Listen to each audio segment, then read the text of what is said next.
Nag-meet kami sa camp. Bago talaga ko siya naging close, ang close ko is yung brother niya, younger brother niya. Siyempre, camp, di ba, youth camp, parang tuksuhan, yung mga crush-crush. So, doon ko nakita si Len. Sabi ko, ba naman tong babaeng to? Kasi yan, long hair, tapos kulot. Naka-black t-shirt, tapos ripped na jeans. Di man aminin ni Rain ang nararamdaman, nagustuhan niya si Len.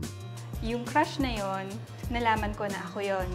And then after that, doon kami naging as in close. Wala siyang masyadong friends. So bukod sa akin, tapos yung konting circle of friends niya. And at that time kasi, nung magkakaibigan kami, ang alam ko may girlfriend siya. So close kami, pero hindi close-close na alam mo yun.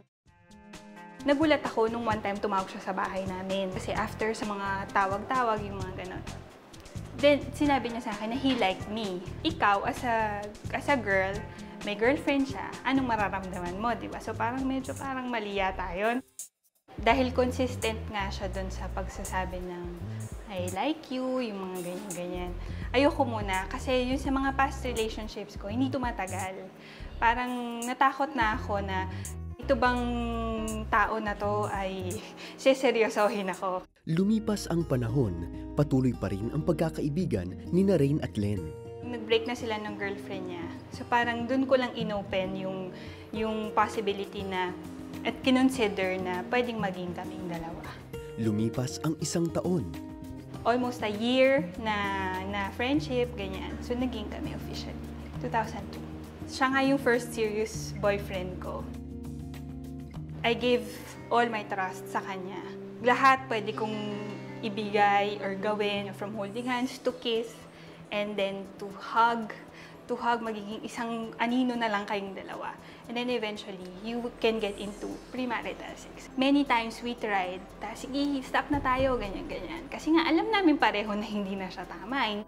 Dahil sa mga pangyayaring iyon, hindi maiwasan ni Len ang magtanong kay Rain. I asked him, since siya dapat yung magpo-propose, di ba? 2004, pwede ba tayong pwede bang i-consider natin yung year na yun? Noong 2007, yun na yung shaking ng relationship namin. Dahil nakita ni Len na di na tama ang kanilang relasyon, hiniwalayan niya si Rain. Because I love the Lord, gusto ko, yung i-offer ko sa kanya is matatanggap niya.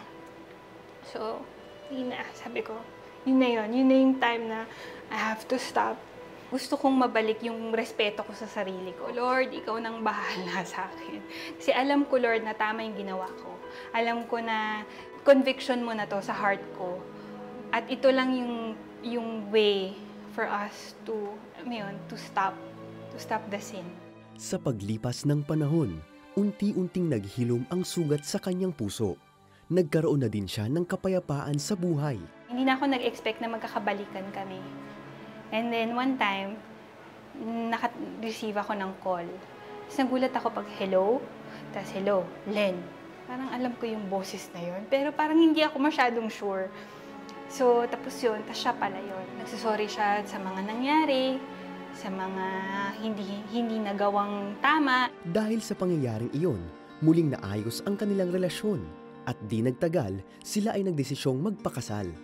Yung experience namin na yun na pinagdaanan namin, masakit siya, pero fulfilling siya. Kasi nung nagpakasal na kami, talagang iba pa rin kapag, yun nga, yung parang pag tinama mo yung mga kailangan mong itama.